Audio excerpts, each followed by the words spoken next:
So this week we're looking at composite portraits. A composite portrait is an image that is made up of several other images. They've been composited or added to each other to make this new portrait. And although I did show you a variety of artists, I wanted you to focus on the style of the last two. Daniel Mountford's portraits and also Christopher Relander's portraits. So they did this through photography, and we're going to do this through Photoshop. It's a pretty popular look, I'd say, the two of them, the different styles that they have. If you go over onto Blackboard, I have a section called Examples from the Real World, and here you have some posters that are using exactly the same kind of composite portrait techniques. So we see it in this one, even in this one, and then over here, very similar. So there are two foundational steps that we're going to be working with in Photoshop. One is clipping mask and the other is layer mask. So we're going to use the clipping mask to be able to get our images inside the portrait.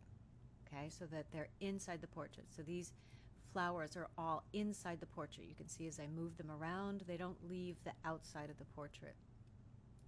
And then we're going to be using layer masks to blend the edges so that all of our edges are like nice and soft and we don't see any hard lines from any of the edges.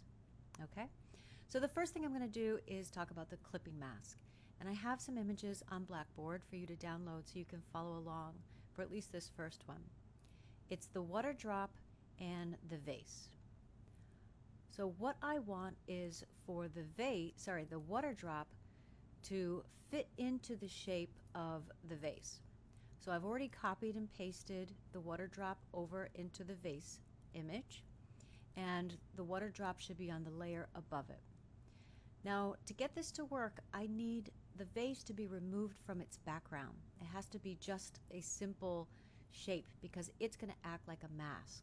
So I'm going to turn this layer off so I can work on my vase. And I'll just take the quick selection tool and dragging around into the white space. So I've actually selected the background because sometimes when the background's white, it's easier to select the background and then just invert it. We'll go through those steps. So it's selected, my layer is selected, and I'm going to click on the Add Layer Mask icon. So it turned my selection into a mask, and I actually want to invert that.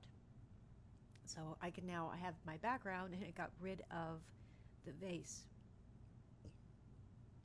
So I'm going to double click my mask, and that pulls up my property, and right here I have the option to invert it. Okay, great. So now you can see that I have my vase and the background is what has been masked out, removed.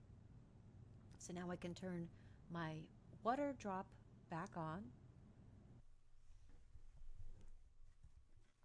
and now to get the water inside the vase, I'm going to hover on the space that's right in between these two in the layers panel and hold the Alt key down.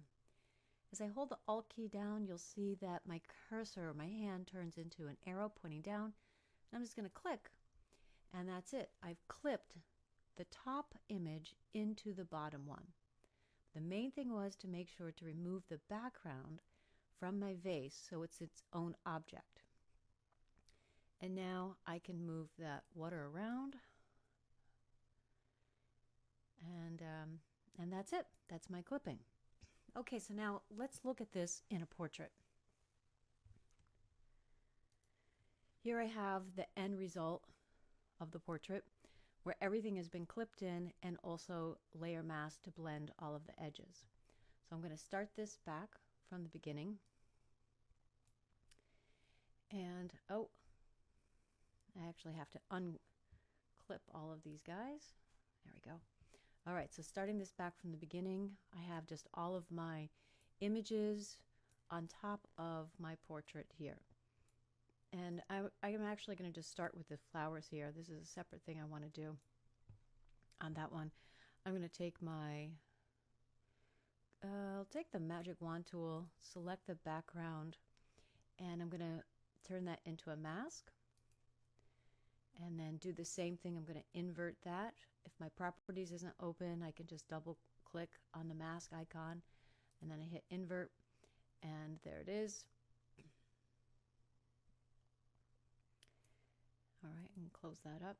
Okay, so all I need to do, I have all of my layers stacked on top of my portrait, so I'm just going to go along with the Alt key, and I'm going to start clicking and clipping them inside. So again, I'm just clicking that space, the line right at the bottom of your layer, and holding the Alt key down. And there you go. And now they're all inside of my portrait.